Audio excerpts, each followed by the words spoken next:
Құрметті халайық, Путиннің Қазақстан туралы не айтқанын естіген шығарсыздар, иә? Қазақстан іс жүзінде орыс тілінде сөйлейтін ел деген пікір айтты. Бұл Кремльдегі басқа саясаткерлер емес, депутаттар, Думаның депутаттары онсыз да айтып жүр, неше түрлі мәлімдемелерді. Одан басқа тележүргізушілер де неше түрлі Қазақстан туралы мәлімдемелер жасады. Бірақ бұны Ресейді басқарып отырған Путиннің өзі айтты. Қазақстан іс жүзінде орыс тілінде сөйлейтін ел деген мәлімдеме жасады.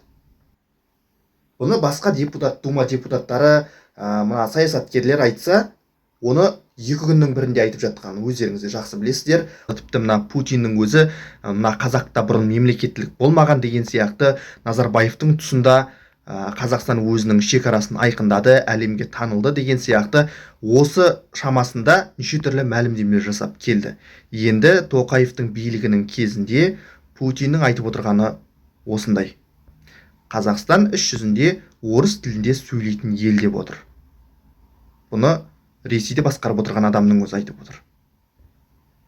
Біз негізінде Қазақстанда шынында да мына депутаттар осы кезге дейін неше түрлі мәлімдемелер жасап келді тілге байланысты, қазақ тіліне байланысты. Өйткені Қазақстанда мемлекеттік тіл бұл қазақ тілі. Яғни қазақ тілі мемлекеттік тіл бұл заң бойынша осындай. Ал депутаттар, мысалы, мына парламентке барған депутаттардан халық көп үміт күтіп еді. Мысалы, қазақ тілі үшін шырылдап жүрген Қазыбек Иса ағамыз бар. Еділ Жаңбыршин, Ринат Зайытов кезінде айтыста болып, мына билік туралы неше түрлі билікке неше түрлі сындар айтқан. Одан да басқа қаншама депутаттар отыр парламентте. Қазақ тілі үшін шырылдап, сол биліктің заң шығару орнына барып отыр. Бір креслода отыр парламентте. Міне осы депутаттардан халық үлкен үміт күткен еді. Әсіресе мысалы мына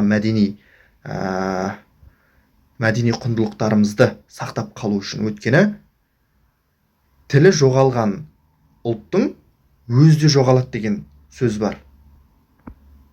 Яғни тіл ана тілі.